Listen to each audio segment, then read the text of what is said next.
can proceed with the meeting when you wish.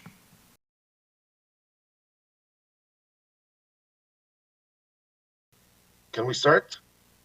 Yes, you may start. Okay. So good morning and welcome to our virtual meeting of the Governance and Council Operation Committee. We'll begin this morning's meeting with the clerk calling the roll of attendance for today's meeting. Mr. Clerk? Members of committee, I will call your name. Please indicate your presence for today's meeting. Councillor Dillon? Present. Councillor Williams? I'm here. Councillor Medeiros? Here. Councillor Vicente? Present. And Chair Fortini is present. All 5 members are present, Mr. Chair, and we also have other members of council, interested members who are present in today's meeting. Okay, thank you. So good morning, everyone. So our next item is approval of the agenda. Does any member wish to add a business item on today's meeting? If so, please use the chat function on the speaker's box. I see Councillor Medeiros. Thank you. Through you, Chair Fortini. I'd like to add a discussion around in camera. So basically, rules or procedures guiding what's in camera. So, Mr. Clerk, that will be under new business 9.2. That's correct, Mr. Chair. Okay. Any Councillor Vicente? Thank you, Mr. Chair. I'd like to add a discussion item on the quarterly reports for purchasing activity. Okay, that would be under 9.3, new business. Councillor Dillon. So through you, Mr. Chair, just perhaps for clarification on that last item, is it on the report process itself? It's not to discuss the content on quarterly reports? That normally would go to Committee of Council as opposed to Governance Committee. Is it the format of reports? Is it? Yeah, Peter, I guess Councillor Vicente had a chat with me. It's about the process and not so much, it's not about the content. Okay, thank you. Councillor Dillon.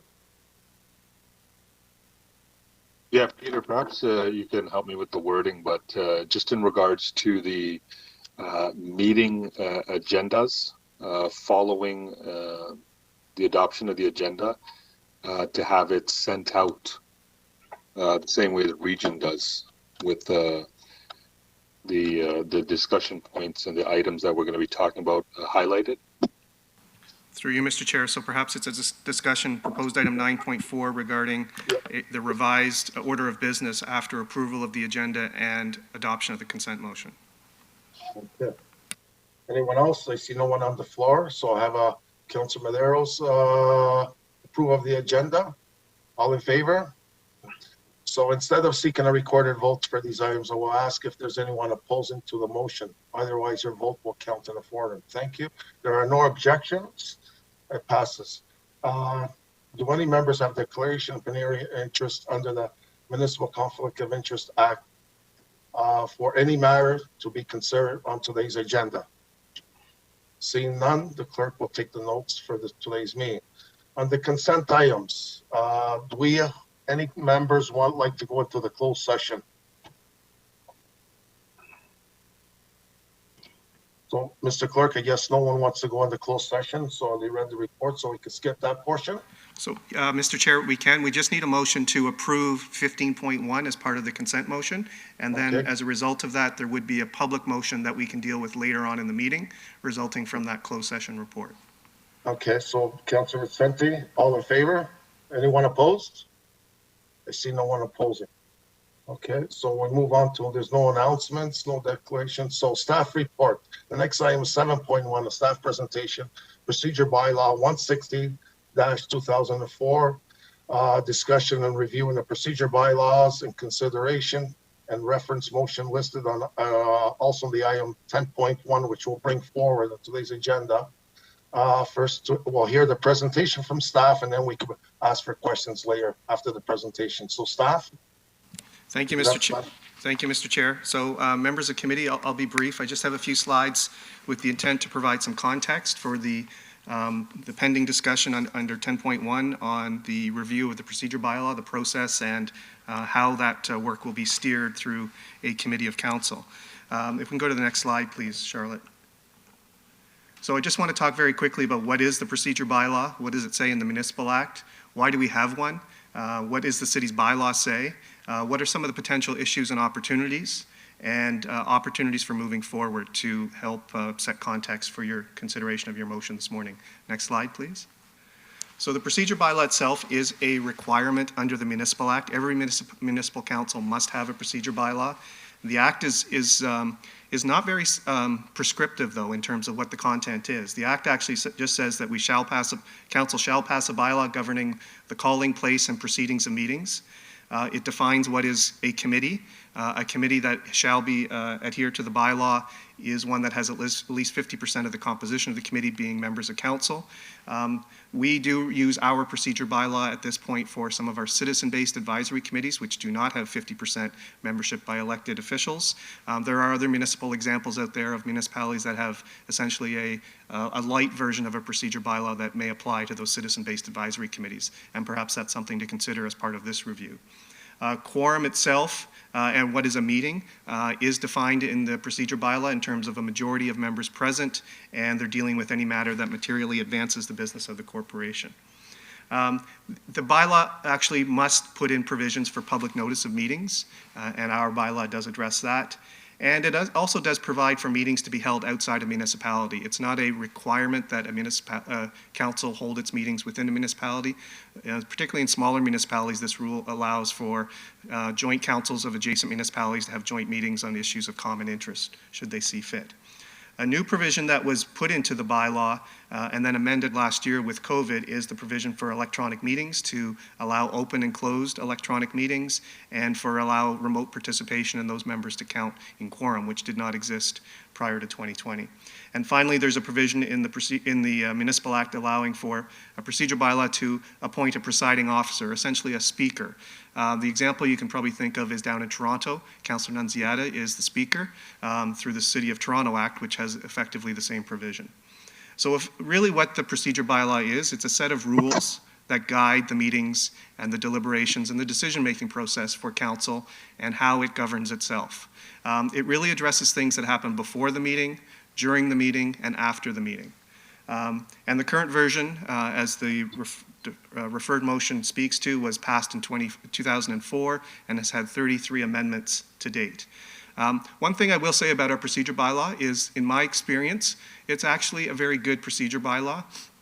It probably is ripe for some updating, for some changes, but what my experience in my 14 years has been here is, and I credit the drafting of the procedure bylaw to our former city clerk, Kathy Zammit. I think she did an excellent job putting this bylaw together. It is not rigid and prescriptive like I have seen in other bylaws, so it allows some flexibility for interpretation as the council of each term and as council moves through its deliberative process wants to adjust its rules. So it is not as rigid as other bylaws that I have seen, and for that I think it stood the test of time, but it's always good to actually review the procedure bylaw. In fact, in our work plan for the clerk's office for this year as part of the 2021 budget, we did have identified the review of the procedure bylaw. So consideration at this point is timely. If we can go to the next slide, please. So these are some principles, fundamental principles that govern procedure bylaws. These are not hard-coded into our procedure bylaw. They are hard-coded into the City of Toronto bylaw. I have seen recent procedural bylaw updates in other municipalities where they seem to be hard-coding these principles in. And these are really just basic principles to ensure that everybody is treated fairly. The first, obviously, is this is a democracy, so the majority have the right to decide on a matter. But having said that, the minority always should have a right to be heard. There should be opportunity for minority views to be expressed and to be listened to, because many times they do influence the decision-making process. All members have a right to information to help make decisions unless prevented by law. So this speaks to the notion of notice. Members should have a good understanding walking into a meeting about what items are going to be discussed at that meeting. And any new business really should be rare and in extreme circumstances. And there are procedure bylaws out there that put in place criteria that would allow for new business to be added. All members have a right to an efficient meeting. Meetings shouldn't go on forever. There should be efficient decision making, and there's rules in place to help move meetings along. All members have a right to be treated with courtesy and respect. That goes without saying. Everybody is treated equal, and then that is the final principle, is everybody has equal rights and obligations and privileges in a meeting. We can go to the next slide, please. So this is a table of contents of our current bylaw, and at first glance of the table of contents, when I was putting this together last week, it shows that we probably need to do a bit more work just in the organization and the plain language descriptions for our sections, because some of the section headings, quite frankly, just don't make sense. The rules are all in there, but the headings don't do justice to what type of rules are in there. So this just gives you an overview of the types of things that are addressed in our procedure bylaw. Go to the next slide, please. So some issues and opportunities. We just started to think about, and there's many more issues and opportunities in reviewing a procedure bylaw than are set out here. But these are some of the things that if the committee wishes to proceed with the review, that we should probably think about. What is the role of council versus committee? There is confusion, and I'm not going to deny that. There's confusion in the public eyes because it's the same individuals meeting every week, sometimes as committee of council, sometimes as city council. And there are some times when people are a little confused about what is the decision-making forum that's currently underway, and is it a final decision or not? And there's different rules depending on whether you're at city council or committee of council.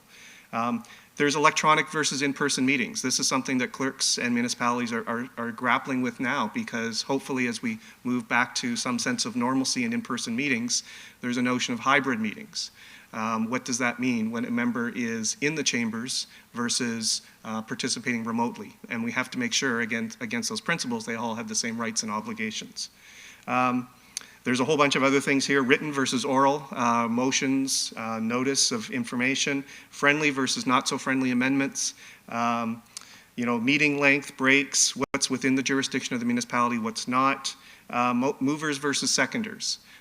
This council has had an interest in making sure that more than one member is identified as a seconder. That is unusual, what I've seen in municipal councils. Usually if members wish to express their support for an item, that is expressed through a recorded vote as opposed to being listed as a seconder. But that is a convention that this council has chosen to take on this term. Other things about votes: majority versus 2/3 versus unanimous votes. Our procedure bylaw only has two provisions that require a unanimous vote. One is to extend the 15-minute public question period beyond the 15 minutes if there are an abundance of questions. And second is, there is a provision in our procedure bylaw that says after 2.5 hours of straight meeting, there should be a break. And if there's not a break, it needs unanimous approval to continue. The convention of this council has been to we've basically let that go to find natural breaks in the meeting day. We can go to the next slide, please, Charlotte. So this is the referred motion, item 10.1, which speaks to some of the reasons why a review of the procedure bylaw should proceed, and calls for the creation of a procedure bylaw review committee with three basic objectives: to improve clarity to the public around the decision-making process, to identify potential opportunities to streamline council and committee decision-making, and to explore procedural best practices used in other municipalities. And the operative action is for staff to report back with terms of reference, and which we will if that's the direction committee wishes to proceed. We can go to the next slide, please, Charlotte. So in terms of a review approach, one thing to consider is who's leading the review. So this committee, the Governance and Council Operations Committee, when it was established at the start of the term, as part of its mandate, it did include mandate for meeting procedures, the procedure bylaw. So that's one path that the council could take to review the procedure bylaw, for this committee to be a steering committee. Or, as the motion suggests, there could be a new committee established. And I've set out here the section 2.6 in the procedure bylaw in terms of establishing a new committee. There would have to be a terms of reference established, approved by council, and then the composition appointed at that point in time. We can go to the next slide, please. Some review considerations to think about. What are the review objectives? Many of those objectives, streamlining, clarity, have already been mentioned in the referred motion, so that can help guide decision-making. Benchmarking, what are other municipalities doing? We've already started some of our background work in terms of looking at other municipalities. There's a number that are underway at the moment, and there are some that recently conducted a review of the procedure bylaw, so we can look at those. Public engagement was identified in the referred motion. One may not think necessarily public engagement is something that's top of mind to the public in terms of asking for their comment on meeting procedures. But what we've seen in other municipalities, Guelph is a good example. The city of Guelph is just going through a procedure bylaw review now, and they just concluded I think it's middle of February, a public consultation process. And what they did is they not only did broad engagement in terms of asking the public to submit comments, they did focused engagement. They went and they talked to all the people that delegated, participated, wrote correspondence to previous meetings over the last several months, and asked for their input. So that's something that could be considered as well here.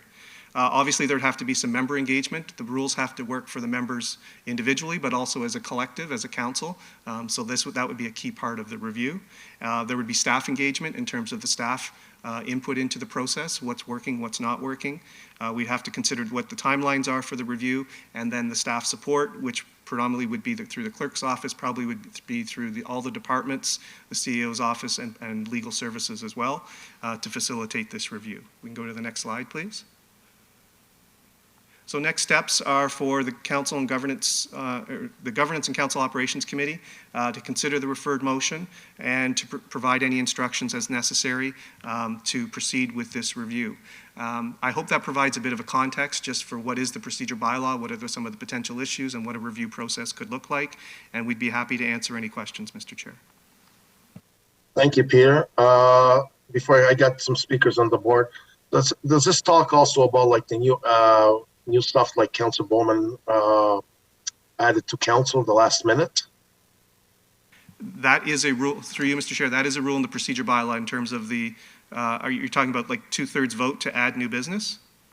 Well, yeah, and you know, a lot of times we add stuff to the last minute, and especially for staff and stuff, and we don't have the time to do our homework and stuff, and we get caught. Like Council Bowman says, you know, unless it's an emergency, I don't see why it's not established on the agenda. Why can't we wait for the next committee?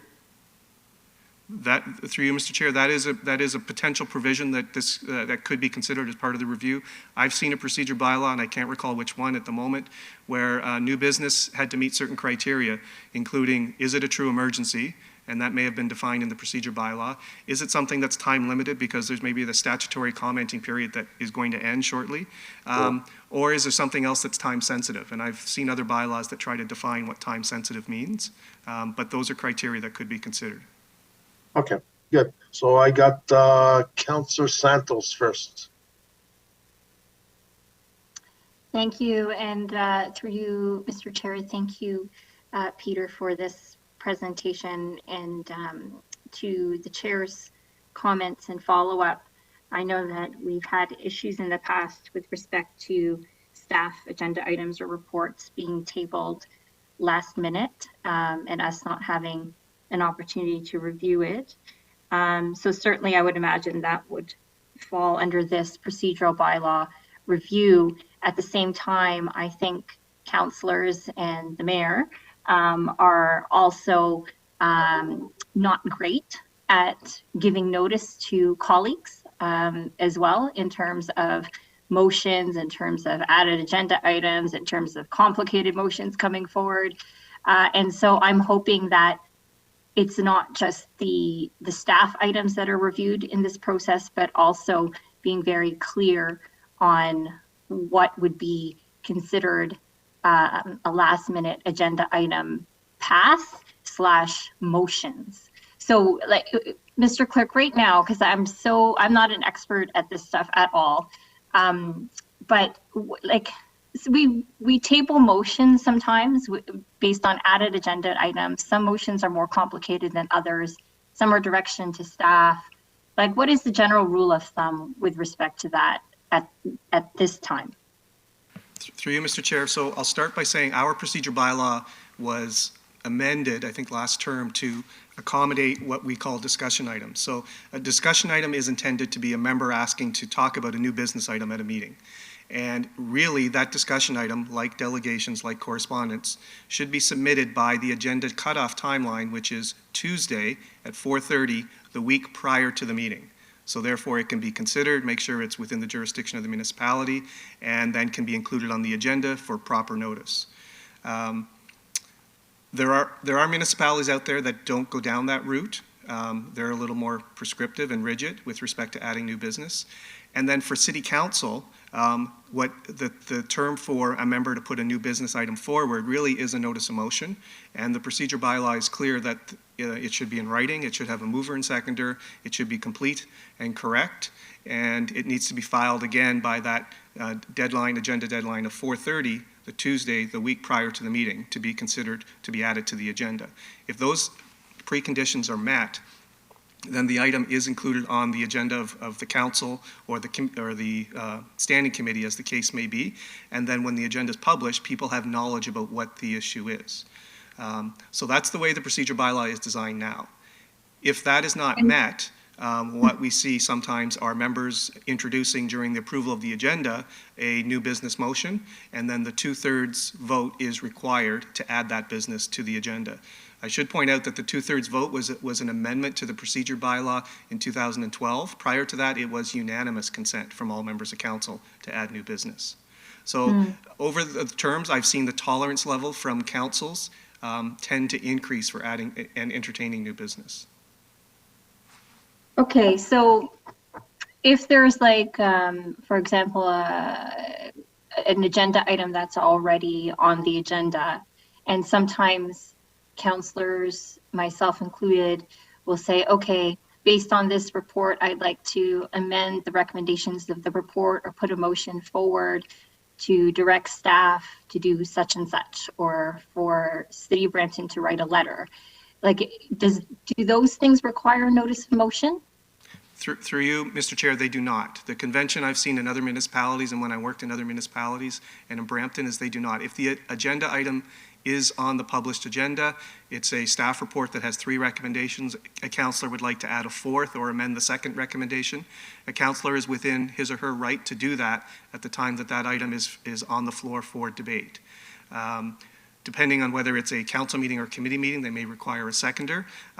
It may be good practice if it's a significant amendment for the councillor to maybe share that with the other members of committee or council, as the case may be, to sort of say this is what they're intending to do.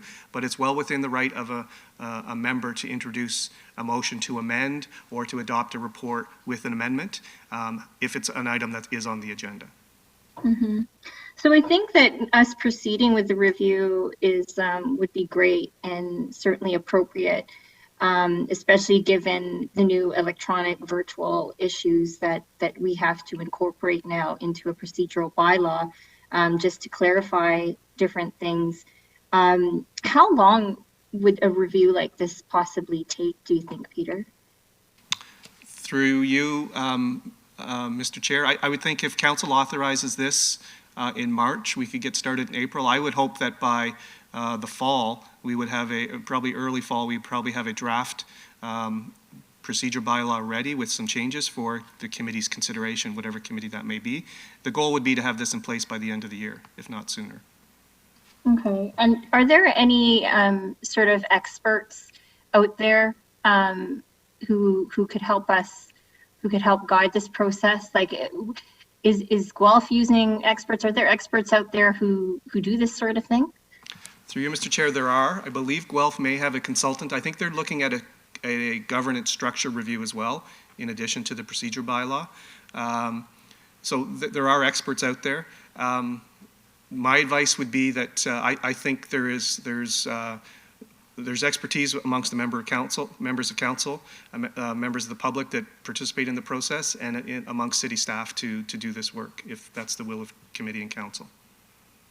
Okay, so there are potentially a couple of different options then for us to proceed. Okay, I have no further questions. Thank you. I would support us definitely going into review, forming whatever committee, perhaps it's this governance committee, or I'd be interested. I'm not part of this governance committee, so I'd be interested in participating in the procedural bylaw review, and also taking a look at what Guelph is potentially doing as well. Thank you, Peter.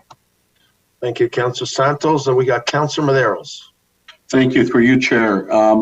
Peter, just last term of council, we changed halfway through the 2/3 for a reopening, or I believe the language before, it used to be there was no, you could have been on the losing side or winning side and you could sort of reopen an item. and you'd have the vote for the 2/3. And then we change it to that you'd have to be on the winning side to reopen. Is this something that's standard across other municipalities, or was it just done? Did we do that, or are we unique? Do you have any sort of information on that aspect? Through you, Mr. Chair, yes, I recall that prior to the amendment was to ensure that if a reconsideration or reopening motion was put forward, it could only be put forward by somebody on the prevailing side of the decision, of the current decision. Prior to that, it was available to any member of council to put forward a reconsideration motion. In our research at that time, prior to that procedure bylaw amendment, I would say anecdotally, probably more often than not, that condition of you had to be on the prevailing side to move forward with a reconsideration was the standard rule within municipal procedure bylaws. Okay, so we change it to put it, so being on the winning side is standard at other municipalities. That's correct. Oh, okay. Yeah, so because that always interests me while we did that switch. So I'd be curious to sort of take a look at that, but it's good that you provided that. The second thing where I find is almost a gray area, and this is where I would love for us to tackle and get an understanding. You know, I understand that certain councillors have keen interest in certain files. But what's always sort of got to me, in the last term of council as well, on certain files, there would be sort of the advancement of municipal business on, for example, being involved in meetings with staff and, you know, for example, provincial representatives. You know, so for example, myself, I was asked for a meeting with the minister who represents Brampton South to discuss secondary units and so on. And, you know, it was with the resident group. But one thing that's always sort of, you know, because advancing the municipal business, my understanding has always been, should be always in council. And council's the one that gives direction as a whole, not a councillor by themselves. But on certain files, it seems that we, for example, I get sort of the after the fact, knowing that there was meetings on certain files with, you know, senior executive staff, and the context when we're discussing it in council, certain councillors have more context than other councillors do.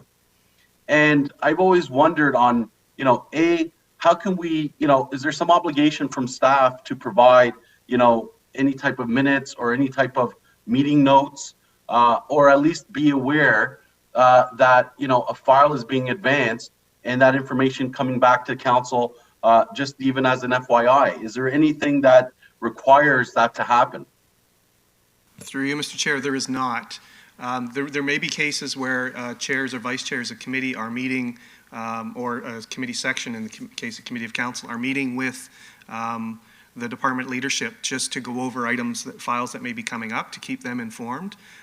Or there may be situations, and I can't think of one right now, where council deliberately designates a member of council to lead on a particular file or initiative. In those cases, then that would sort of empower, I guess, that individual member of council to take the lead on that file and meet with staff as the case may be. But any of that decision making that has to occur, unless it's a delegated authority by council to an individual member of council or a small group of council or to staff, would still have to come back to city council for approval.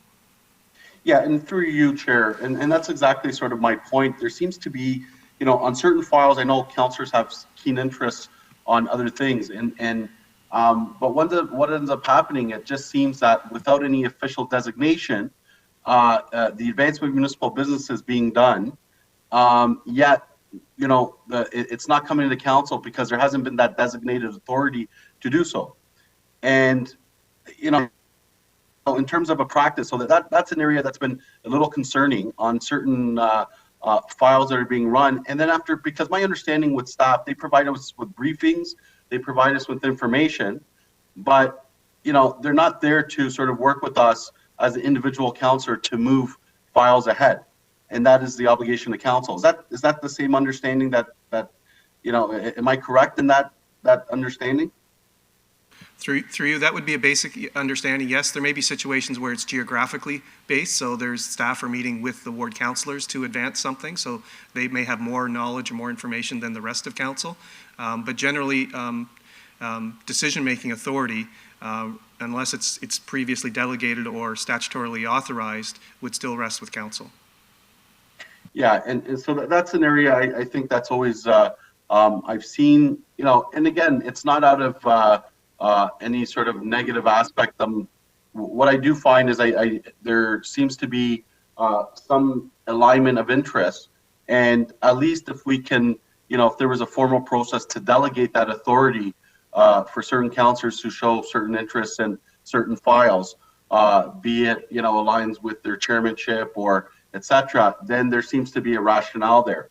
But, I seen that there's a lot of those sort of outside of council activity, which, concerns me from the perspective is, I feel when I go to meetings, I'm only sort of in the loop on what is being presented, but I don't have all that contextual information that, needs to be shared. So I'd like to sort of look at that. And then after, again, via direction to staff and, what's the role of staff? Understandably that a lot of our executive staff have never worked in government, never worked in municipal government especially, and a lot of them come from the private sector. And in terms of direction that they can take from individual councillor or not, and what is via in council, I think that is an area which has to be explored a little bit more in terms of the roles and responsibilities, because ultimately staff have to work with all of council and council as a whole to advance files, and not just with individual councillors. So that's something I'd look at after. And just finally, the separation. When we asked to separate a vote, so I was curious to see at times we seem to do it very easily here. And I've seen at the region, there's been sort of issues to look at when we can ask for a separation or not, and those implications. So I'm supportive of if we want to add or nominate sort of a subcommittee of this Governance and Council Operations Committee. I'm not sure, or special committee. I could see it as a subcommittee where other members of council, because I do know there's other members who don't belong to the Council Operations Committee who have a keen interest in this. But I guess so recommendation would come to council for what, a total of 5 or 6, Peter, to belong to this committee? Through you, Mr. Chair, if it is a recommendation for a subcommittee of the Governance Committee, and there is provision for other non-Governance Committee members to be part of it, yeah, the number, it could be 5 or 6, probably 5 or less, quite honestly, allows for more flexibility for being nimble in meetings and moving the review along, as opposed to a larger committee. Well, be it that you'd probably be very involved, maybe you can provide us some advice or recommendation in terms of how you think, what would be best, would be something outside of this purview of the Governance Committee, or just that council, we make a decision in terms of a special committee to look at this. Through you, Mr. Chair, I believe that this committee has the mandate. So if this committee wishes to establish a subcommittee and expand the membership opportunity beyond the members of this committee, the 5 members of this committee, yeah, and allow other members of council to participate, I think that's appropriate. Okay, so I'd like to move that if possible then. So subcommittee be established, and not excluding or not exclusive to members of this committee. And we can open it up to any other councillors who want to be involved.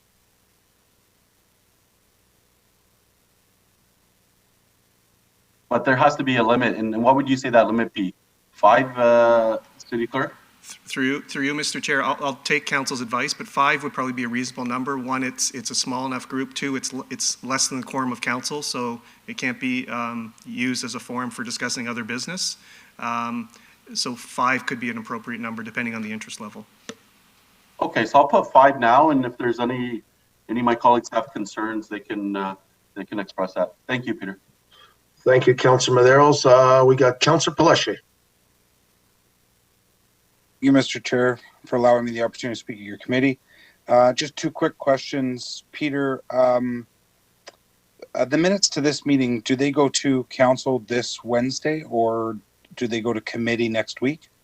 Through you, Mr. Chair, the minutes from this committee go directly to City Council, and the intent would be to get it on the agenda for Wednesday's meeting. This Wednesday. That's correct. Okay, thank you.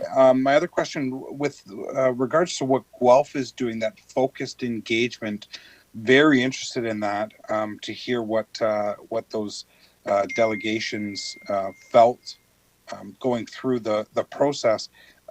My only ask to that would be that for the amount of delegates that we ask that did delegate to council virtually, we asked the same amount and go back prior to the pandemic to ask the same number of delegations that came before us physically. Would that be okay, Peter, if that's the way we looked at that, if we choose to do a focused engagement? Through you, Mr. Chair, yes, we could. It'd just be a little more gathering work, but yeah, it's possible. Yes. It would. I just don't want kind of just the one side of virtually when, fingers crossed, we're all out of the virtual world soon and back being in physical. I'd like to get more of the people that came before us physically then. Yes. Those were my only questions. Thank you, Mr. Chair. Thank you, Councillor Palacio. We got Councillor Williams, please. Thank you, Mr. Chair. Yeah, very much in support of this review and looking forward to seeing what comes out of it. I think the clarification and clarity around the process is going to be helpful, not just for us as a council, but for our residents. And I think over, lately, people have been asking questions about the whole flow of a meeting. There's been some confusion about what are the point of orders being called and what's going on, and it's great because some residents are, even though they might not be able to tune in on the Wednesday, they definitely are going back and watching council and have been coming back with questions. So with respect to providing that insight and understanding, to the clerk or to Peter, it's great that we're going to be reviewing the table of contents. Now, within the table of contents, is there going to be opportunity after this review to do almost like a educational kind of exercise or, for the public to ask questions and to like a learning exercise so everybody understands what these new changes mean, and just to do a deep dive to understand what are some of the key pieces of the content that, that they're not quite clear on. Through you, Mr. Chair, yes, that's a good idea, Councillor. There could be engagement opportunities prior or during the review that would, whether it's a virtual meeting or an in-person meeting at some point when allowed. And there would also be the opportunity at the time when recommendations come forward to ultimately to council for an amendment to the procedure bylaw, and then post decision on the procedure bylaw, there could be education and training not only for the public, for the members if the rules are changing significantly, and city staff. So yes, those are very good options. That's great. Does that need to be included in this motion, or is that just something we can make sure it's implemented afterwards? Through you, Mr. Chair, I think the motion also calls for staff reporting on the terms of reference, so that would be something that would be addressed and set out in the terms of reference. Okay, great. Thank you so much for that. I think residents will really appreciate it because they are starting to go back and watch council meetings and are asking some questions. So it's great to see that they'll be able to learn along with us. Thank you. No further questions, Chair. Thank you, Councillor Williams. Councillor Dillon. Thank you, Mr. Chair. I understand that it was a couple meetings ago, a councillor had, brought this up, and I think that's why we're speaking about it. And I think, I don't mind a review going forward. Just in my second term, I know that a lot of the council members have, asked at times, this wasn't on the agenda. But the same council members, bring things up on the agenda themselves as well. And so I don't think it was I never thought it was a big issue where somebody brings something on just because everybody else was doing it.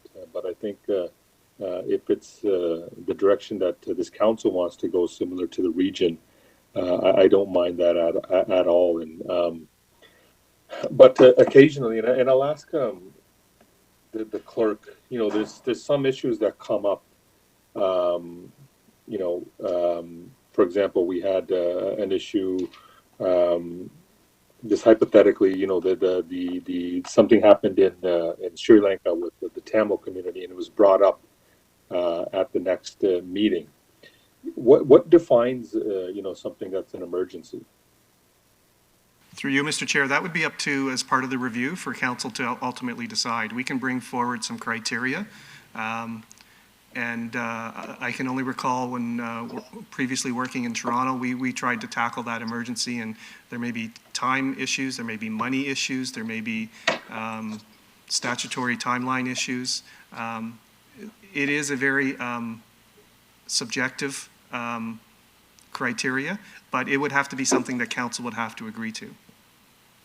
So we would look at all of those. I'll say this. Our city doesn't really work on 2-week intervals. I think maybe when these procedure bylaws were written many years ago, we didn't have the technology that we had today. We didn't have the changing world that we have today, and things come up on the fly. And I think. Again, for myself personally, I never minded a councillor adding something to the agenda. And usually, if council needed more time on it, they would just refer it to the next meeting if there was a motion brought up. And I think more so for council meetings, we might want to have this type of setting. But I think for committee, things come up sometimes last second or last minute that need to be discussed. And again, council always has the option to refer or defer as well if they feel necessary. But if we do go ahead with the review, I look forward to it. Thank you.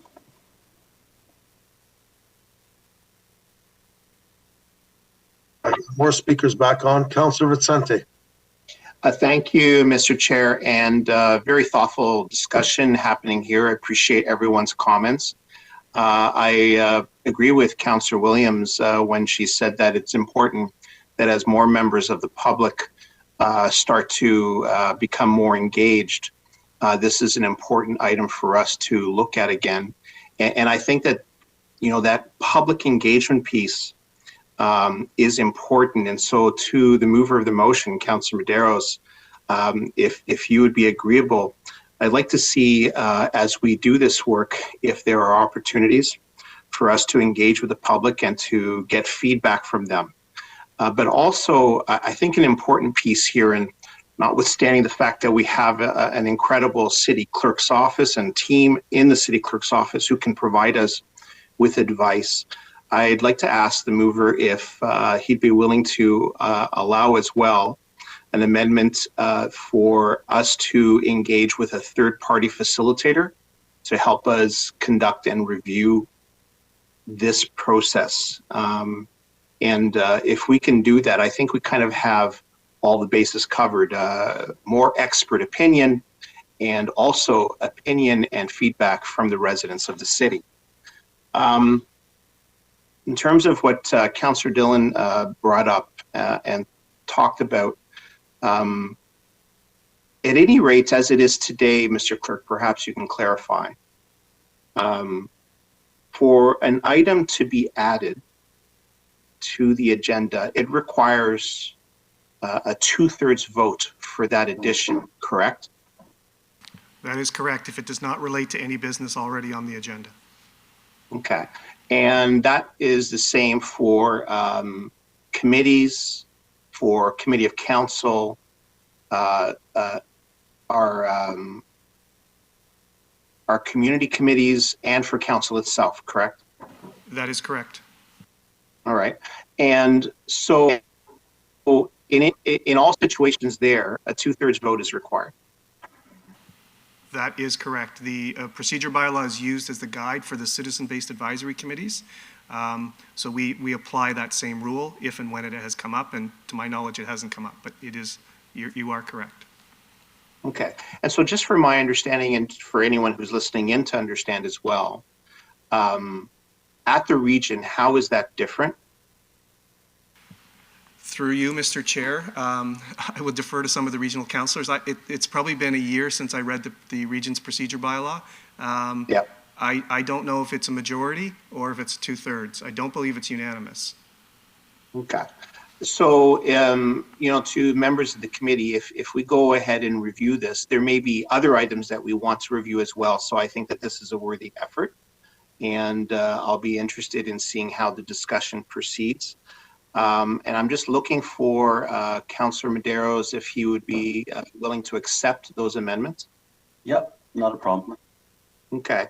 And I'm just looking at the wording here.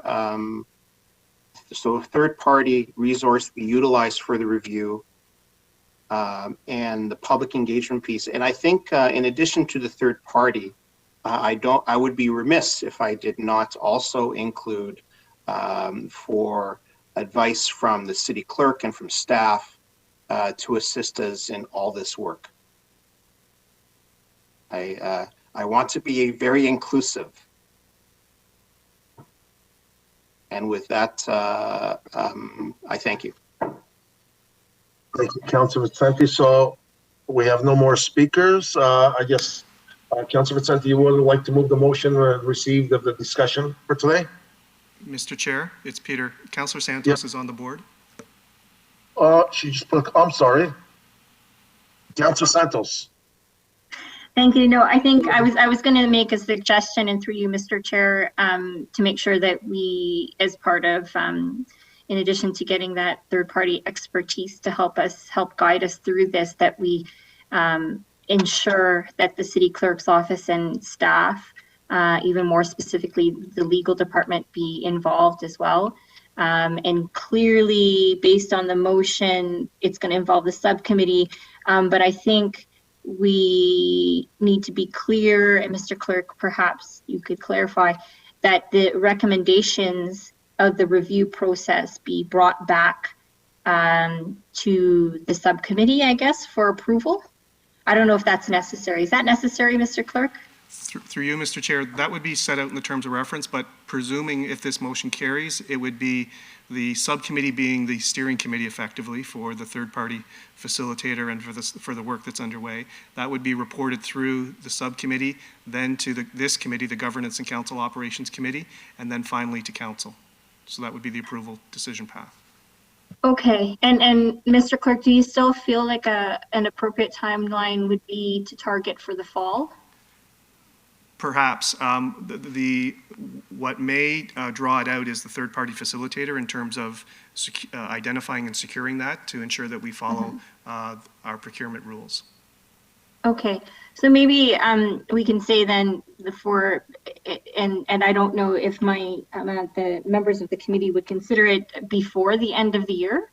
Is that more appropriate, Mr. Clerk? Through you, Mr. Chair, yes. Best efforts to have it done, completed by the end of the year. Yeah, I think like having wording with the timeline to say before the end of the year would be great. And then my only question is, now that this process is in place, what do we do in the meantime? Like, I think you need to have some level of agreement from members of council as well as from this committee that in the meantime, we continue on with status quo, or I'm putting that out there as a question. Through you, Mr. Chair. So until when and if a procedure bylaw amendment is in effect, the current procedure bylaw is in effect. And so those would be the rules upon which I'd be advising the respective chairs and council as appropriate. Okay, thank you. Thank you, Councilor Santos. So received the presentation, Councilor Vicente, all in favor? Sorry, Chair. Oh, yes. Just the motion I'm moving. Can we put language that it's the subcommittee is the one who will approve the third-party facilitator? Staff can recommend, but I would like to have the subcommittee choose it. Yep, we could add that, Mr. Clerk. If that's the will of committee, yes. Yep. Well, thank you. So Councilor Vicente will move the motion to receive the delegations. All in favor? And then we have a motion from Councilor Maderos. Anyone opposed? Sorry, Chair? Yep. My apologies. Just, I would like to say that, that the third-party facilitator is decided by the subcommittee, and I would like the city clerk's office to shortlist or provide us with with possible candidates. So I would like this process to be driven out of the city clerk's office. Yeah, I agree, but I think the subcommittee still has to be formed. Yeah, the subcommittee can decide whoever, like, you know, I don't plan on joining the subcommittee because I think everything's going to come to the committee per se, but the subcommittee can choose who it is, and I would like the city clerk to propose who would be that third party, who are possible third party facilitators. So I want the process to be run by the city clerk's office. That's fine. Just one question to the clerk. So are we going to form this committee right away? Is that my intention, your intention, Mr. Clerk? Through you, Mr. Chair. So if the minutes from today's meeting go to this Wednesday's council meeting and this motion is ratified, then we would do our best effort to bring a report back to council probably for March 24th, I think is the next council meeting after this Wednesday, for approval of the terms of reference and then to proceed. And then hopefully by then we'll have some information in terms of the availability for third-party facilitator resources. But that will be addressed in the terms of reference as well. But before we have this third party, the subcommittee has to be formed. That's right. Through you, Mr. Chair, yes, if council authorizes this motion on Wednesday, then the terms of reference themselves will be brought to the March 24th council meeting for adoption, and then council at that point in time can, the subcommittee is authorized, and they can then determine the composition of the committee. Okay, great. So there's a motion from Councilor Maderos. Anyone opposed? Recorded vote, please, Chair. Okay, recorded vote's been called, Mr. Clerk. Recorded vote's been requested. All in favor, please indicate. Councillor Dillon? In favor? Thank you. Councillor Williams? Yes. Thank you. Councillor Medeiros? Yes. Thank you. Councillor Vicente? Yes. Thank you. Chair Fortini? Yes. Mr. Chair, that motion carries unanimously, 5-0. Okay, thank you, everyone. So we'll move on to now. That was 10.1 was already done. Am I correct? That's correct. Mr. Clerk, so the motion's been carried. There's no more others, so do any members have none? Okay, so we'll move on to 9.1. This next item is discussion added from Councilor Santos regarding Council Code of Conducts and Human Resource Policies. Councilor Santos? Thank you. Thank you so much. And through you, Mr. Chair, just wondering if CAO Barrick and HR Director Sandeep are available, just to answer a few questions I have. Through the chair, Sandeep is here. Okay, thank you, Sandeep. So Sandeep, what is the, through you, Mr. Chair, what is the complaint process for a staff member who has a complaint based on respectful workplace policy and other HR policies if there's an employee who has a complaint against a supervisor? Thank you for the question, Councillor Santos. Through the chair, so the process basically includes any employee can either submit a complaint to HR directly, or in this case, given that it's a supervisor, to the person above the supervisor, so in the chain of command. And that complaint would be evaluated in terms of options. So there would be a conversation with the complainant, and you explore three possible options. One is to understand if the complainant is willing to resolve the complaint informally, which means that they can choose to have a conversation if they felt safe and comfortable with the respondent, giving them an opportunity to hear their concerns and resolve the issue. The second is informal mediation, which means that the complainant, with support from either HR or another leadership member, will have the conversation with the respondent to determine a course of action going forward. But if the complainant chooses, they can also file a formal complaint, and then either HR internally or the operating department, or in some cases, an external investigator will be assigned to that case and then the investigation will follow. And I can speak more to if you want me to elaborate on any of those processes. Thank you so much, Sandeep. I may, but perhaps in just a little bit. What is the complaint process for an employee against a supervisor who is a member of council? Is it the same? So at this time, the process, anytime a complaint comes against a member of council, whether it's from their political staff or from someone in the corporation, that actually is directly moved forward to the integrity commissioner and is not investigated internally.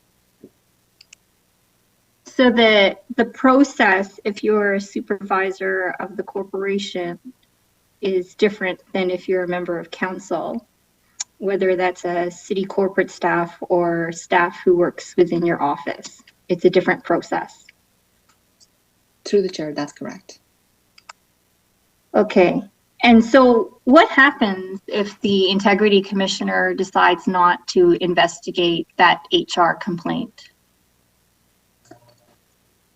Through the chair, that is something I don't have awareness about. Perhaps if I can pass this question to city clerk who may have information about it. Through you, Mr. Chair, if a complaint is filed with the integrity commissioner, presumably there's some preliminary investigation just to sort of understand the facts and context, and then make a determination whether it is something worthy of an informal resolution process or, if necessary, a formal investigation process.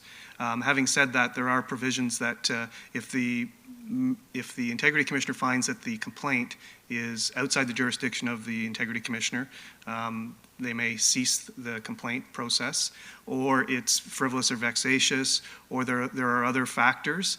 The integrity commissioner may determine that the complaint investigation, so to speak, will cease to continue. But those would be deliberations that the integrity commissioner would undertake given the circumstances of the complaint. Okay, thank you, Mr. Clerk, because from my perspective, there seems to be two different things, and again, more loopholes and gray, blurry lines with respect to how employees' complaints are treated if you're the CAO or a director or a commissioner versus if you're a councillor or a mayor. It sounds like there seems to be a bit more subjectivity and less transparency when you're a member of the board of directors versus being a manager of the corporation. And I am very concerned about that because an HR issue is an HR issue. And I have, again, as I brought up in the audit committee last week, there's a lot of, what happened with Julie Payette, who was the Lieutenant Governor of Canada, who was rumored and known to be bullying staff. Those employees and staff had kind of nowhere to go. And I'm concerned that when there are HR complaints to members of council or to the mayor, that because of the inconsistencies in the process and ability for employees to complain and see that the complaint is resolved, that's really concerning because the code of conduct has councillors and the mayor to uphold a higher standard when it comes to policies with respectful workplace, etc. And it sounds like that might not be the case. It's kind of subjective to what the IC may determine. And it's not very transparent what the IC report. So I do have concerns. Now, have there been any HR complaints made by staff to a member of council? Through you, Mr. Chair, perhaps that is a question that can be asked of the Integrity Commissioner when the Integrity Commissioner attends, I believe, the March 24th Council meeting. I should point out that the Council Code of Conduct does have a number of rules, of which one is Rule 14 that speaks to harassment, which basically does say that members of council are governed by the city's current policies and procedures. in respect to respectful workplace, workplace harassment prevention, workplace violence prevention. And harassment is defined by a member of, any member of another member, a member of staff or any member of the public is misconduct. And it also does say in the Code of Conduct that upon receipt of a complaint that relates to Rule 14, which is the harassment rule, the Integrity Commissioner may investigate it under the terms of the complaint protocol. So I think the distinction may be on who's leading a potential investigation, depending on the circumstances of the complaint, but presumably the process and the guiding documents, whether it's a staff complaint about a staff person or a staff complaint about an elected official, would follow the similar city guidance documents in terms of policy, and in the case of members of council, the Code of Conduct as well. Right, and I think your key word again, Peter, is subjective in that it's presumably. We don't know for sure, but in terms of various rumors that I have heard with respect to HR complaints being filed to members of council, I don't think that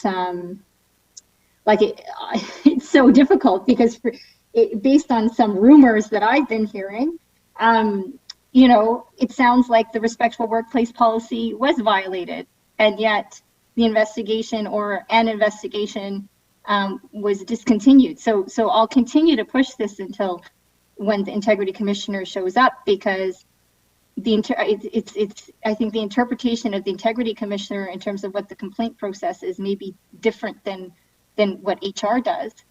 And so I don't know if I can ask this, but was HR involved at all in terms of a complaint made to a member of council?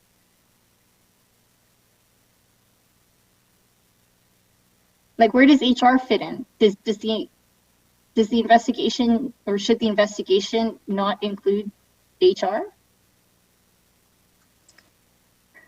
Through the chair, I think it is a question worth asking the IC, but if a staff member or a political staff member decides to raise a complaint to HR would follow the exact same process, which is inform IC. And we do not conduct internal investigation on any complaints against council members.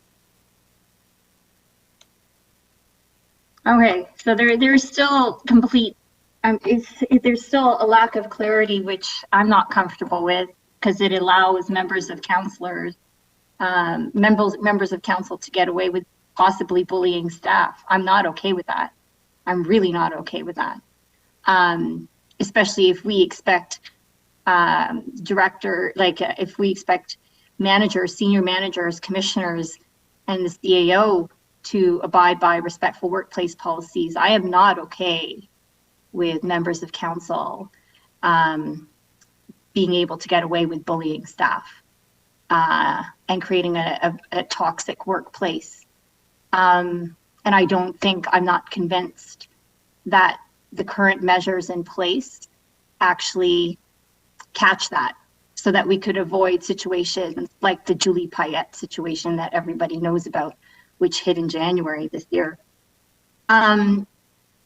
Is it possible for us to make sure, how do we make sure that the HR policies are applicable to all members of council? From what I recall, members of council had to sign a document related to the Code of Conduct and sign documents related to various HR policies since we became our own managers of our staff. Can we get clarification on that? So it's David here through the chair. My sense is, so councillors, the mayor, they're independent legislators. They're not, as you've pointed out already, they're not employees as such under administration, where these HR policies would certainly be in effect, but more importantly, the administration would be able to put in place that progressive discipline should employees start to deviate from the policy. In this case, there's no mechanism where, or should there be necessarily, where administration should be applying discipline to independent legislators or elected officials. That mechanism does reside with the Integrity Commissioner. So regardless of any HR policy wording, the link has to be to the Code of Conduct. So my advice would be, when the Integrity Commissioner appears before you to ask some of those questions, she will review complaints as it's based on and relates to your counselor code of conduct. And if the code of conduct is unclear or doesn't capture certain aspects, there is an opportunity to amend your code of conduct to be more clear and capture those aspects. Currently, as the clerk noted, if there's a section that states all counselors are expected to abide by policies, that's fine. But then the IC would have to do the follow through to determine whether or not the policy was followed, and then recommend any follow-up, if any, for council then to consider and pursue or not. But to leave it with the staff, and once again, we're not positioned to be able to recommend any of those sanctions, so to speak. I hope that helps. Yeah, that helps. And Mr. Clerk, I think when the IC came in to give that workshop, and also I think early in the term during orientation perhaps, or just shortly after inauguration, members of council had to sign documents related to respectful workplace policy, HR policy, code of conduct, etc. Is that true, Mr. Clerk? Through you, Mr. Chair, I believe so. I'd have to go back and look. There were several workshops in early part of the term, 2019, that spoke to that, particularly at the time when council changed the support model for the council office staff to report directly to the councillors. But I will check that and confirm that and get back to council. Okay, and can we confirm which members signed those documents? I'm going to assume, but I don't know for sure, if all members of council signed those documents. Certainly. Thank you. And then through the chair to the CAO, the existing code of conduct, rule number 14, very clearly points out the respectful workplace policy in rule 14 in the code of conduct, which again, based on rumors that I've heard, and makes me very concerned with respect to this particular complaint that was identified anonymously in the Integrity Commissioner's report. Speaking of which, I'm concerned about the transparency of that because not identifying the counselor, I understand that the city staff person should not be identified, fair enough, but not identifying the counselor implicates everybody else. It implicates myself. It could have been me. It could have been Councillor Vicente. It could have been Councillor Singh or Councillor Fortini or Councillor Medeiros. Could have been Councillor Gillespie. It could have been any one councillor because it was not a specific mention as to who it was. So when the Integrity Commissioner comes, I mean, in the spirit of transparency, if nothing wrong happened, I would imagine that that councillor would be happy to share that the complaint was filed against them. But that is not the case, inconsistent with the Integrity Commissioner report, which names every other complaint that was filed against a particular member of council. That also is very concerning because it looks like we are trying to protect bad behavior, and I'm not okay with that. I have no further questions at this point right now, but I can't think of a motion to move here because there's so many it's so gray, blurry, and lots of loopholes in my perspective that exist. Thank you. Unless members of my colleagues, maybe they have other ideas on how to proceed with this. Thank you, Councilor Santos. I agree with you 100%. We do have a couple of council. Peter, last term, we had the Integrity Commissioner come in and sat with us, I remember, on the fourth floor in the boardroom, and we went through every code of conduct. And he was the one who said what to go to HR and which goes to him. Am I correct? Can we have that workshop again, or? Through you, Mr. Chair, yes, the previous Integrity Commissioner, there was a workshop. in the boardroom. And there, for the current integrity commissioner, there was a workshop in September of 2019. And the intent was to do that yearly. We didn't do one last year, partly due to COVID, but I will work with the integrity commissioner, and particularly perhaps after the questions and discussion with the integrity commissioner on March 24th, to arrange for subsequent review of the code and the roles and functions of the integrity commissioner with the workshop with council, if that the council wishes to do. Yeah, Yes. that's very good, because it looks like it's bouncing from HR to the integrity commissioner is going back and forth, and nobody knows which department could take care of any complaint. So we got some more speakers. I got Councilor Medeiros. Thank you, through you, Chair. I think CEO Barrick, I think, answered or already stated what I kind of wanted to state, is that there is a clear process under the Code of Conduct, and you know, these type of complaints go to the Integrity Commissioner, and so unless there's some aspects of the Code of Conduct that we're not happy with, we can amend it accordingly.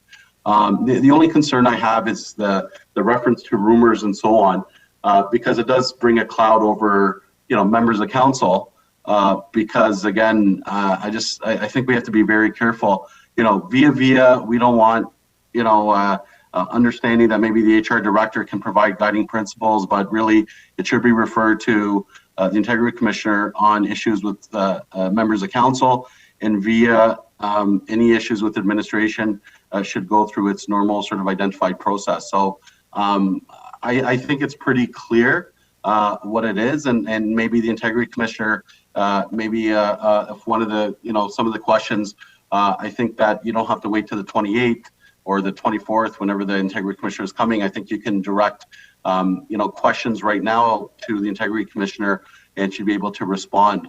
So, you know, I would encourage other members, if they do have any concerns or questions regarding the process, or, you know, in terms of guidelines and policies and what governs us, I think you have an opportunity to speak with them. Regarding the Code of Conduct, Peter, just to, how would we amend that? Is that something that just council resolution can amend it at members of council? Through you, Mr. Chair, that is correct. If council wishes to amend its code, it's well within its right to do so. Yeah, so there's an opportunity there. Maybe if any councillor would like to sort of do a review of the Code of Conduct and maybe look at it, we have an opportunity to do so. So thank you very much. Thank you. Councilor Vicente. Thank you, Councilor Medeiros. And Councilor Santos asked a lot of questions, which kind of begged the question from me. Do we have the ability to change not just the Code of Conduct and update it to ensure that this gap is covered, but question through you, Mr. Chair, to staff, who determines and who puts in place the HR policies of the City of Brampton? Who decides those? Through the chair, Councillor Vicente, this is Sandeep. So I can speak to that, and it's very timely given that we just completed the review for our Respectful Workplace Policy, which will be coming to council in about 2 weeks. So the process involves a number of stakeholders, of course, starting with the legislative guidance, because this is part of the Occupational Health and Safety Act. Then it is also, it includes feedback from the Joint Health and Safety Committees, and our Occupational Health and Safety team works with the respective committees to get that feedback, which was incorporated. HR team works on the feedback that they've collected and working directly with the operating departments. When all of that is included to formulate the final draft, it then goes back and forth with the corporate policy team in the office of the CAO until we can make sure that every single question has been addressed. SOPs, however, which is the standard operating process, is guided by whatever the final policy determination is, but it's primarily an internal HR document, which is included as a link in the policy. Does it answer your question? Is there more? No, that is it. Okay, what is the role of council in determining these policies? So these policies are approved by council. So we will be bringing these policies to you. And the only reason we're in March and you haven't seen them is because we recently reviewed and revised significantly our Employee Code of Conduct, which was an administrative directive. And we want to make sure that you have link to the most up-to-date new Code of Conduct. So you will have an opportunity to review and provide feedback if you believe there are additional changes that should be made. All right. So at the risk of us being repetitive here, do HR policies apply to members of council? Yes or no? A simple answer. Through the chair, I wish it was simple. It does in some cases. However, I was just typing in the chat to share the opportunity really is in clarifying the language. So when Peter Fay was mentioning how the council code of conduct notes under harassment that the respectful workplace policy applies to you, to David CEO's comment, the reason it can't apply in the same way as employees is because we have no opportunity to influence any discipline decision that would come as a consequence of findings from doing an investigation. So my interpretation is that yes, it applies from an intent perspective. So the council and mayor is held to the same standard of upholding a respectful workplace. However, where it differentiates is who does the investigation and how are people held accountable. That is something with IC. Okay, so fully understand what you're saying. And so I think where the opportunity here is that, in fact, if there is a complaint of some kind related to HR practices against a member of council, it would be my opinion at this time that, in fact, the HR department should investigate. Now, you pointed out that you have no way, how did you word it, Sandeep? There's no way for you to make recommendations of any disciplinary action. Right. So you cannot recommend a discipline or a penalty, but that does not mean that the HR department cannot conduct an investigation and produce a finding. And then if that finding was referred either to council or at council's direction to the integrity commissioner, is that not possible if council were to direct it to be so? So maybe it's David here. I'll try through the chair to the council. No, but it's Mr. CEO, if I may, can council not direct that be the workflow? So that HR does the investigation, produces a finding, and then that finding is then dealt with by council as it sees fit, which could include a recommendation or a referral to the IC. So thank you, Councillor. I understand the question. I want to zoom out for a moment to assess best practices in Ontario and other municipalities. So, you know, they're there for a reason. And typically, staff do not investigate its councillors. It's very awkward for a lot of reasons. And so my sense is if you want to have that discussion, we should probably do an appropriate review so that in this case, based on what you're asking, if HR were to proceed on that basis, it puts staff in a very awkward position in terms of possible political retribution from the councillor who's being investigated back onto staff. And so there's usually that third-party independent review that does that work, hence the integrity commissioner. So staff and council aren't pitted against each other, but rather working together, and we support council. But you know, the code of conduct is positioned, the integrity commissioner is in place as per provincial legislation across all municipalities in Ontario.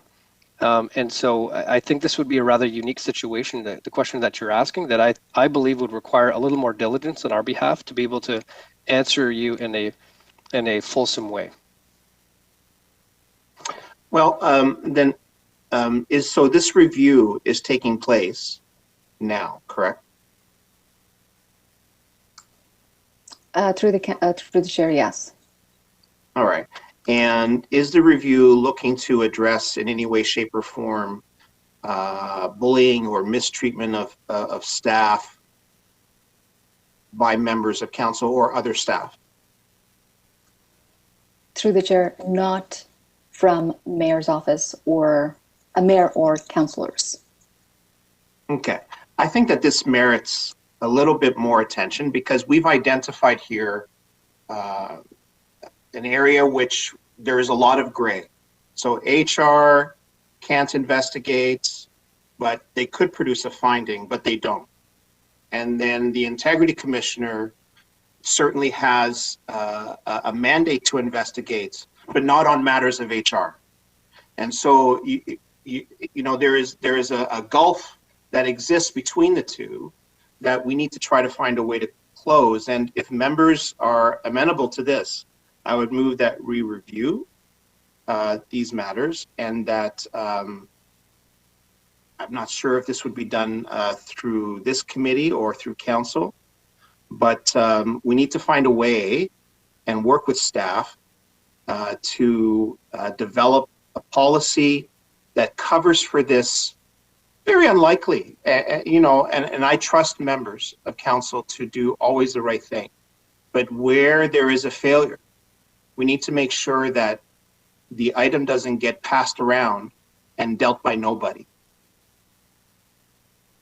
I think that's very important to Councillor Sampson's points. We don't want staff in any way, shape, or form to feel that they are not protected by the policies and procedures of this organization.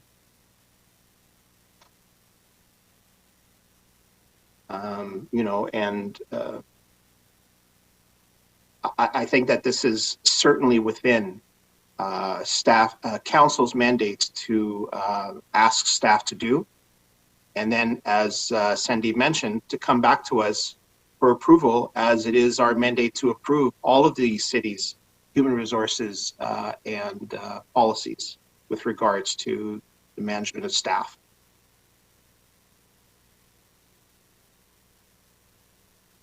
Thank you. Is that? Thank you, Chair. Thank you. So, I know I'm a little confused too. So the HR does not investigate board of directors. Am I right? Is that what I'm hearing? Yes. So if I do something wrong, who investigates me? Is it IC? Yes, Chair. Yeah, so but if someone comes and files a complaint against me to you, and you cannot investigate with me, what do you do with that complaint?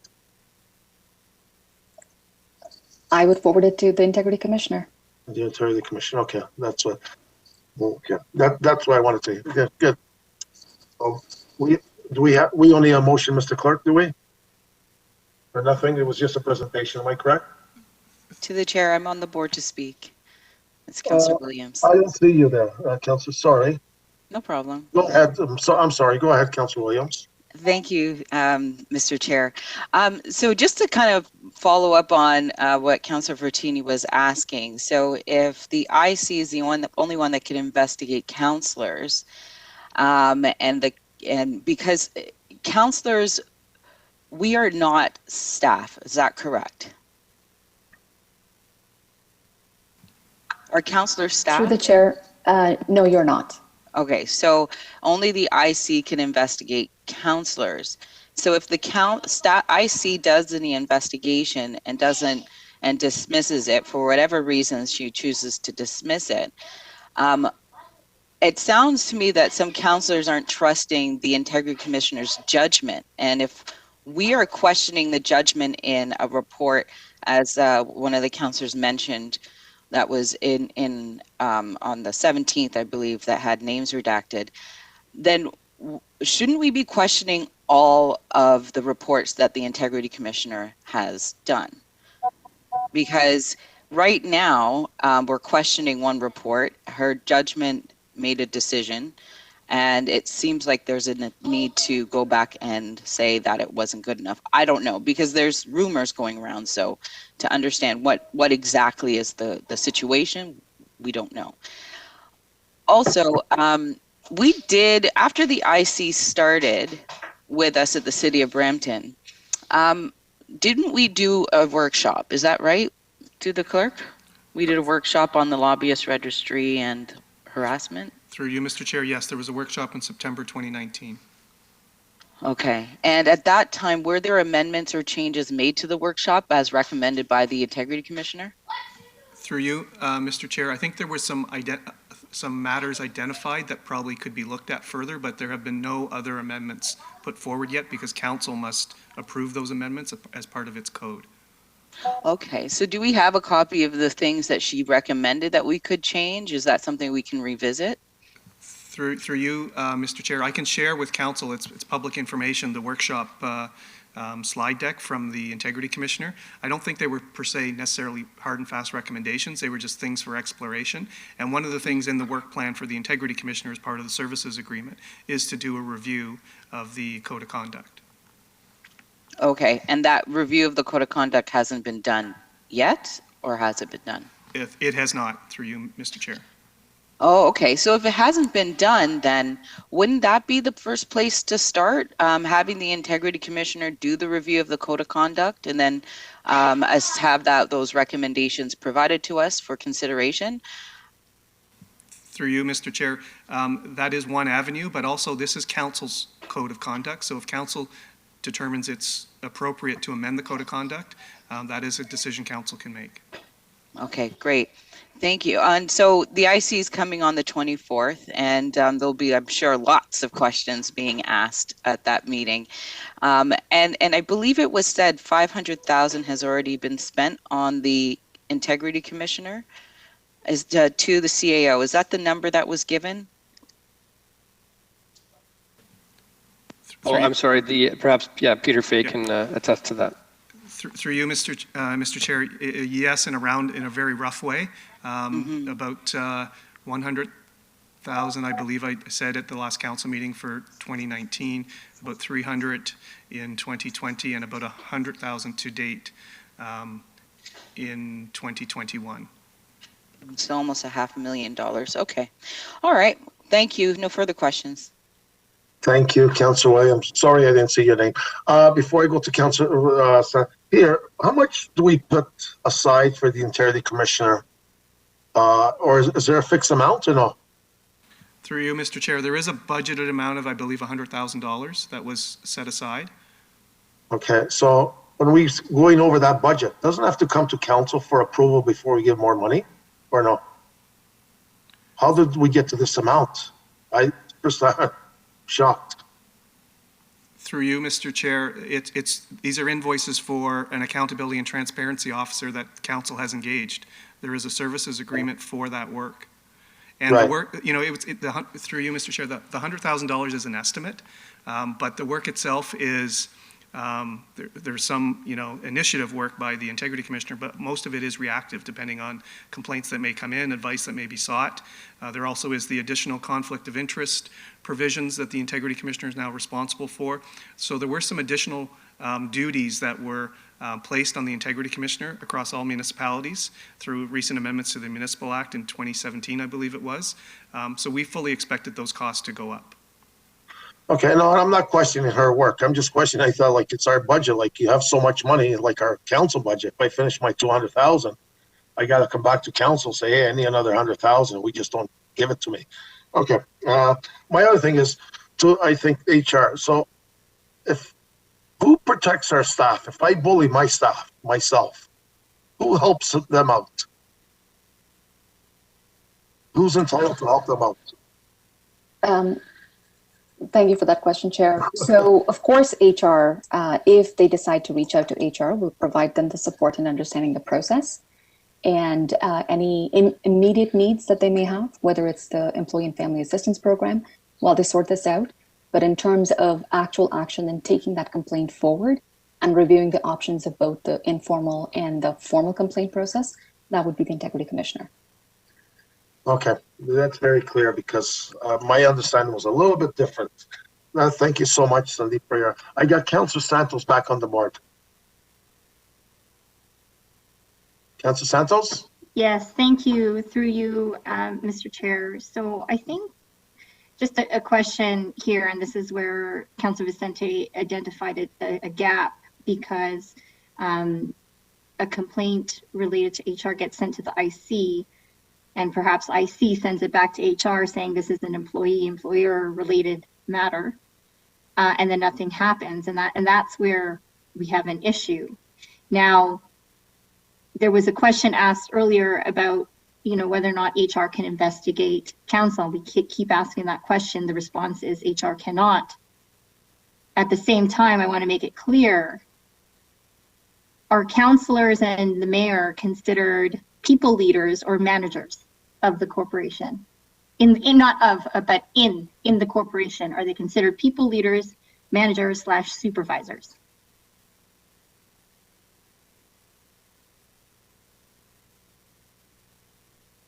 Anyone? So, David, here perhaps I can look. The roles of the mayor and council and councillors and the CAO and other staff are clearly laid out within the Municipal Act.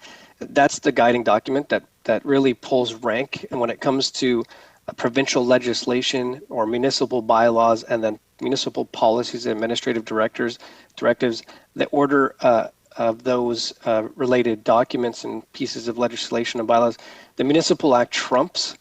And so that's our kind of referring document, as always. And that basis, that council and councillors are not, people leaders, as per the question asked by Councillor Santos. Thank you. But we have staff that we manage, correct, in this new political model? Perhaps the clerk can confirm and clarify if it is the political model or not. Through you, Mr. Chair, yes, the CEO is correct, and the staff that work for the council office, while receiving direct supervision, management oversight by the elected officials, are effectively deemed to be employees of the corporation. Okay, and so that is the challenge right there. So for people who say that the IC's rulings are clear, it's not clear, because this is not clear.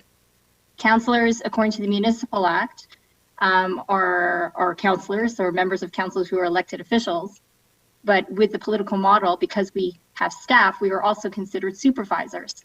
And our staff have every right as city staff of the corporation to be protected by HR policies, all of them.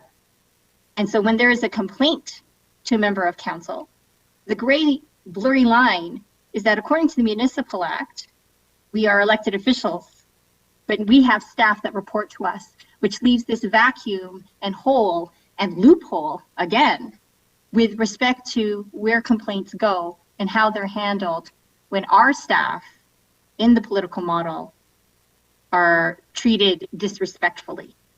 And so it is not clear. And I just want, and for sure we can ask this question, and I'm happy that Councillor Vicente put forward a motion to review the policy related to the conduct of members towards employees in the investigation process, because there are loopholes.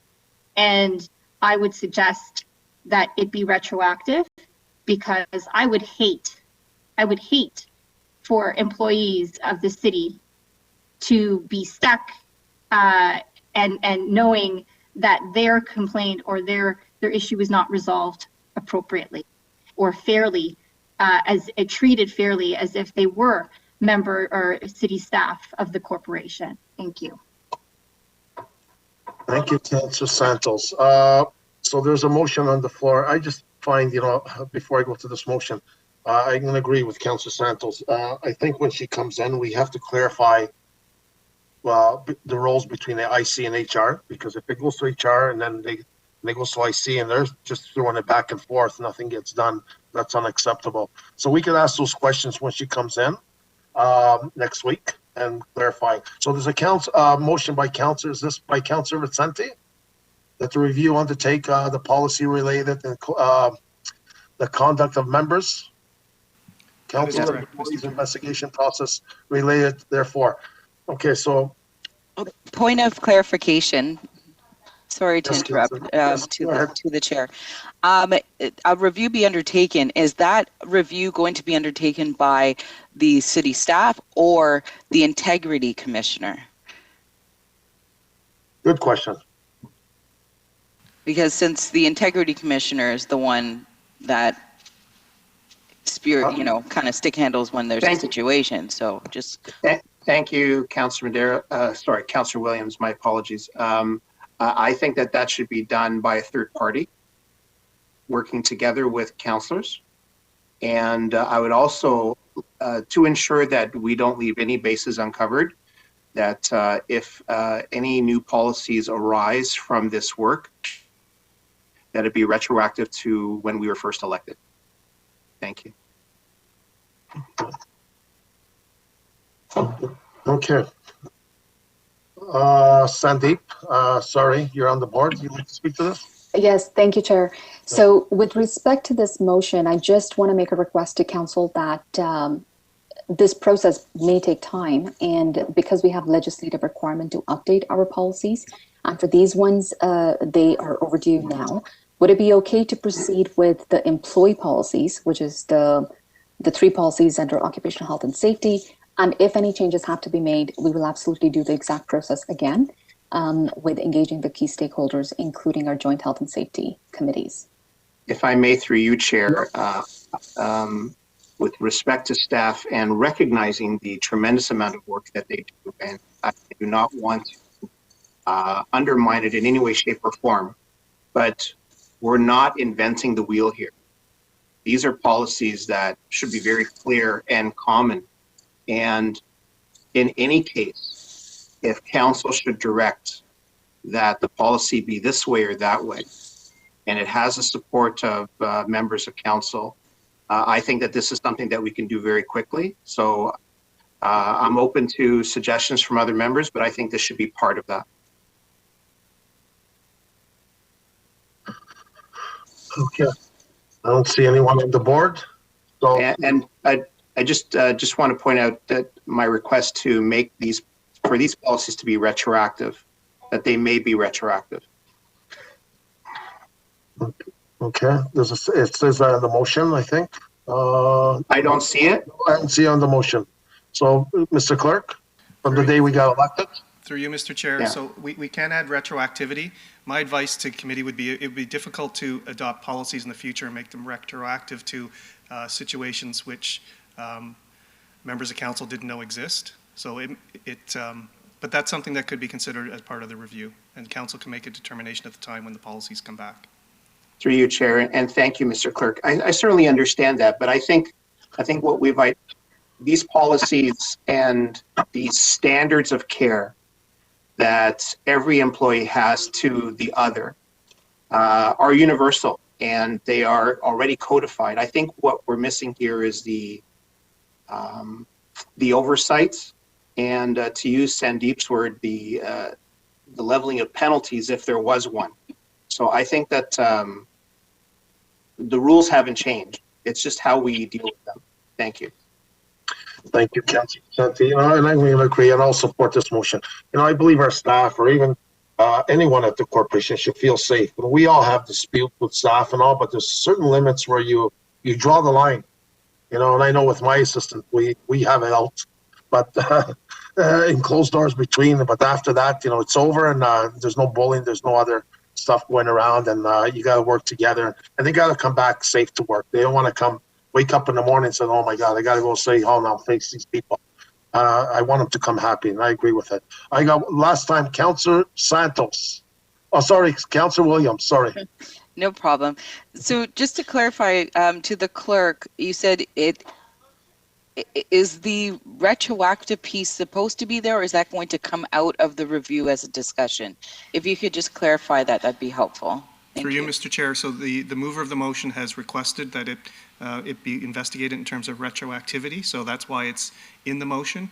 But as part of that review and whatever comes back in terms of recommendations, council will ultimately have to make that decision if it would apply retroactively or not, and what the implications of that are. I see. So after, even though it's in the motion, it's not firm until the report pretty much says if that's a possibility or not, just to clarify. Through you, Mr. Chair, that would be correct, because council has yet to adopt or improve the policies that are being contemplated through this motion. Right. Okay. Thank you. Thank you, Councilor Santos. Suggestion. Thank you. Thank you so much. And through you, Mr. Chair, I think that to Councilor Vicente's point, the retroactivity to the start of this term is important, because halfway through this term, we've identified something that is inconsistent, and that is perhaps a loophole for councillors or mayor to get away with not following the respectful workplace policy and bullying staff. But I think that a suggestion would be to tighten this up a little bit with respect to a review be undertaken by a third party working with counsel of HR policy relating to the conduct of members of council and the code of conduct toward employees and investigation process. I'm not sure if that makes it a little bit more specific. So we're talking about human resource policy as well as the code of conduct, because in this discussion, that is where we have identified the gap.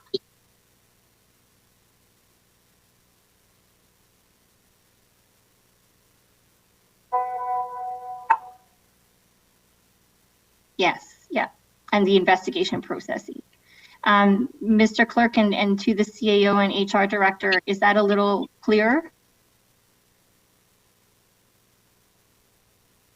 Through the chair, yes, it is. Just curious, is this something you would like HR to handle in finding the third party and working with all the stakeholders? I will leave that for the mover of the motion to speak to. Thank you, through you, Chair. I am fine with HR assisting us in this regard. They are the subject matter experts, and so I would defer to them to assist us in every step of this process. Thank you. Through the chair, thank you, Councillor Vicente. Okay. So the motion's on there. So, how long do we need for this, Sandeep? Do you know?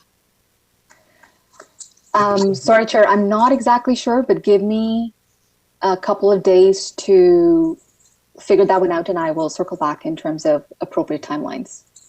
Right, right. Okay, I'm going to support this. As I said, we have discussions, we have arguments.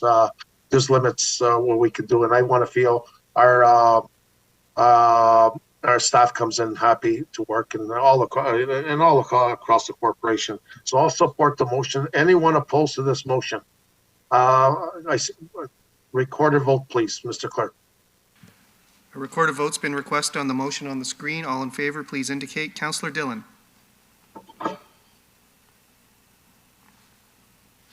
Councillor Dillon? Yes. Thank you. Councillor Williams? Yes. Thank you. Councillor Medeiros?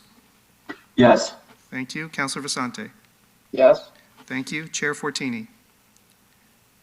Yes. Thank Yes, you. absolutely. Mr. Chair, that motion carries unanimously, 5-0.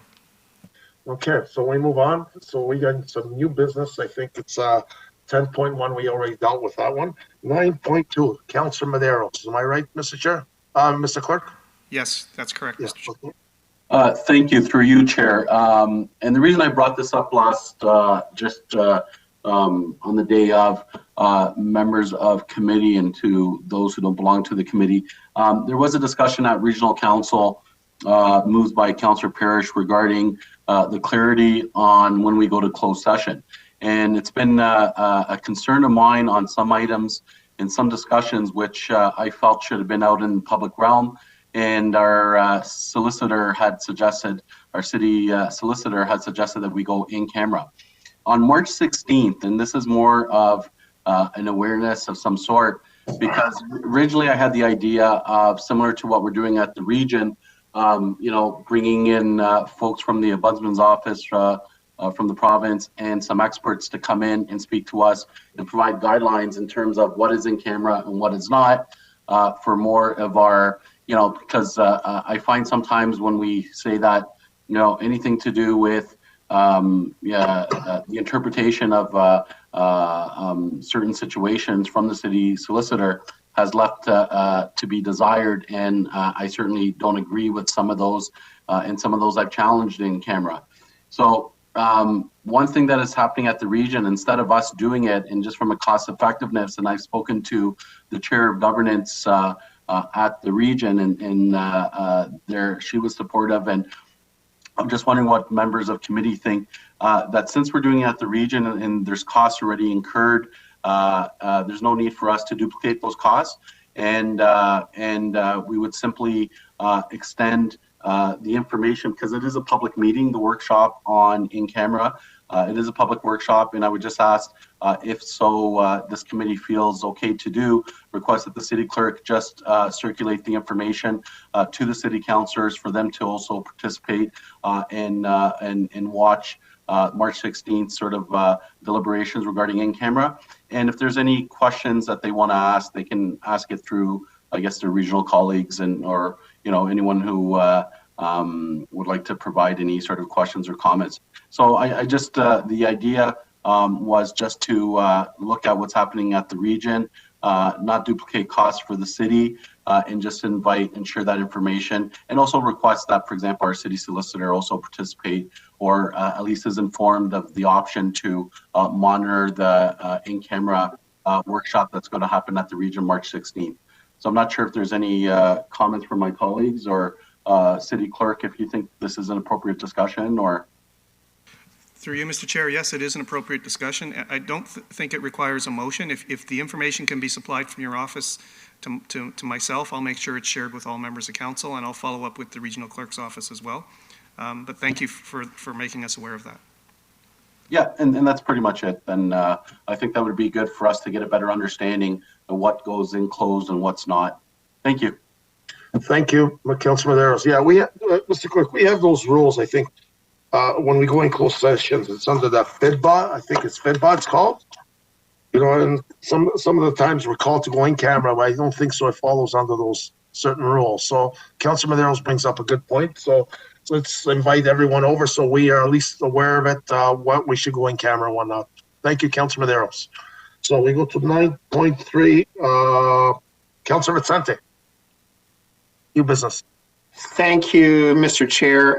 This is an item that I really felt compelled to bring forward. I know that we deal regularly with quarterly purchasing reports, and there is a lot of items on these quarterly reports, and most of them emanates out of works and tend to generate a lot of questions from members of council, and I am sure that members of the public, when they see the quarterly purchasing reports, they see the numbers there, but perhaps they don't know exactly what the numbers may mean or exactly are dealing with. And so I consulted with staff, and they agreed that it is a good idea for us to provide more information if council so wishes to have it.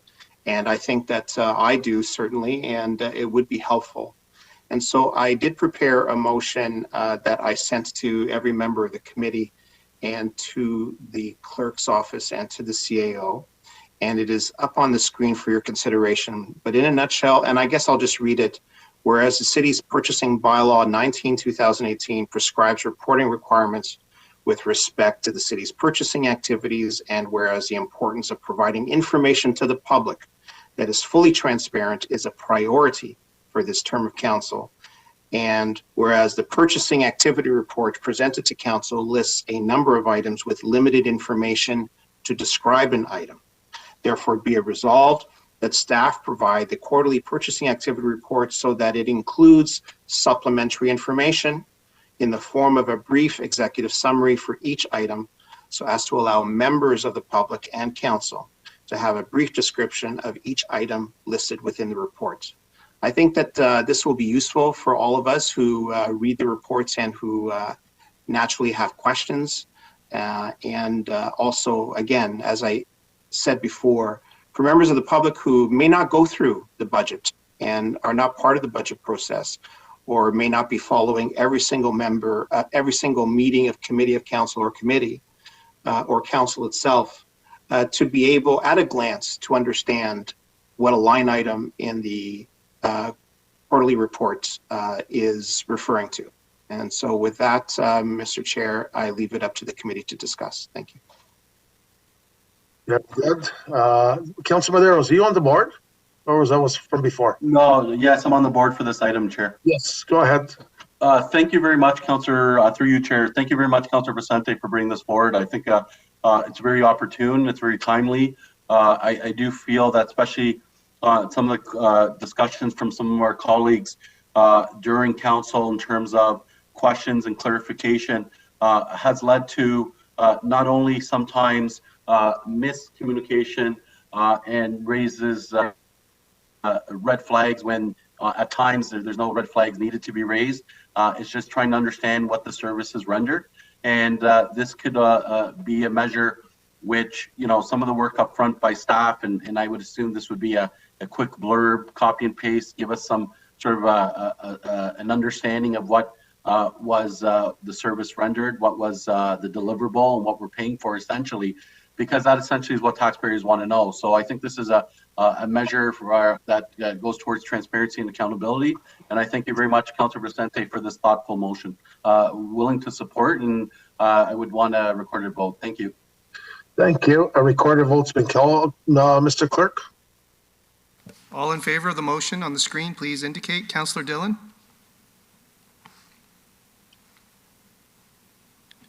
Councillor Dillon? Support. Thank you. That was a yes. Yes, Mr. Clerk. Councillor Williams? Yes. Yes. Thank you. Councillor Medeiros?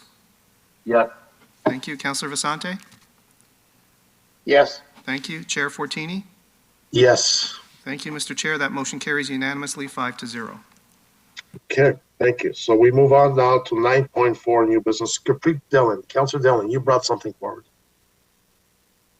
Floor is yours. Yes, Mr. Chair. So just wondering if, sorry, the last meeting we had, I asked for the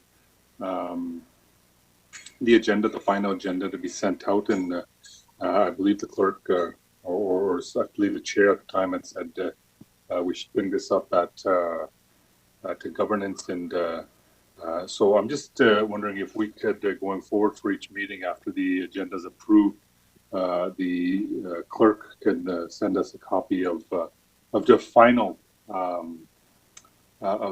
agenda. I know at the region, they do that. They print it out and they give it to everybody. I think it'd be helpful. I know that sometimes we don't catch everything, but if we can all have one final agenda, I think it might be helpful. So I don't think it's a really big ask, but I don't think it's too timely either, and simply just quickly send it out via email. And I know that for myself, I usually print the agenda out and I go along with it. And so that's just the request.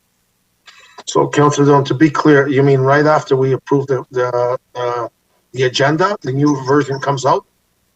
Yeah, and so we just quickly get sent an email with the final final agenda. Yeah. So, Mr. Clerk? So through you, Mr. Chair, yes, with our eScribe agenda management tool, we are working to try and figure out a way, and I think we have a way to actually produce a revised agenda that then would be posted publicly, and one we could send a link to that to the members after approval of the agenda. But I wonder if it'd be more appropriate to wait until after a consent motion if there are items added to consent, so we can add those as well. So because there will be effectively changes to the agenda after the consent motion to determine what items are up for debate and what items are approved as part of the consent motion. But if council wishes to receive the approval of the agenda, the revised agenda after approval of the agenda, we can do that. But just a suggestion to wait until after consent. I think after the consent. That's what I meant. Yeah, after the consent. Yeah, that's what I meant, sorry. Okay, and that's what we do at the region, Mr. Clerk. I think once the consent is being approved, everything's done, and they actually just provide it. So through you, Mr. Chair, what we'll do is we'll work for the best way to make that available, either through an email or through a revised agenda that's then published, and we send that link to the members that will identify those items approved on consent and those new items added to the agenda. Thank you. If I may, Mr. Clerk, sorry, Mr. Chair. Yeah, and just so it's just very clear that whether we highlight the items that we're going to be discussing, or we somehow identify which ones are in consent, just very clearly, I guess, just for the residents at home, so when they're following along as well, and I know that they do that at the region also, and so that's just a suggestion as well. Through you, Mr. Chair, we'll work with the region on that to see what format they use. There are some limitations with the agenda management software, which the region uses the same as us in terms of highlighting, unless they're creating a net new document that then is shared.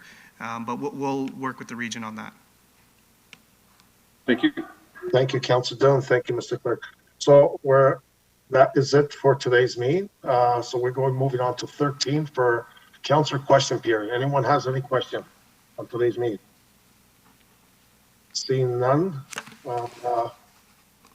Public question period. Mr. Clerk, anyone has any questions submitted during this course of today's meeting? There are no questions, Mr. Chair. Okay. So closed session, we dealt with that one. Mr. Chair, we did deal with that one, but there is as a result of the closed session being approved on consent, there is one motion that is for public session, and that is identified on the screen, so we'll just need a mover for that. Okay. Councilor Medeiros, all in favor, or anyone opposed? Sorry. See no one opposed, so that carries on the closed session. Thank you. And I guess number 16, our last item is adjournment. And our next committee meeting will be scheduled for May 1st, 9:30. I have a motion from Councilor Vicente to adjourn today's meeting. Anyone opposed to this meeting? Seeing none, thank you. Thank you, Mr. Clerk, everyone, for the meeting today. Stay home, stay safe, stay healthy, practice physical distance, and wear a face mask. Thank you. The meeting's over. Thank you, Mr. Chair, members of committee. We're just going to wait for the live stream to end.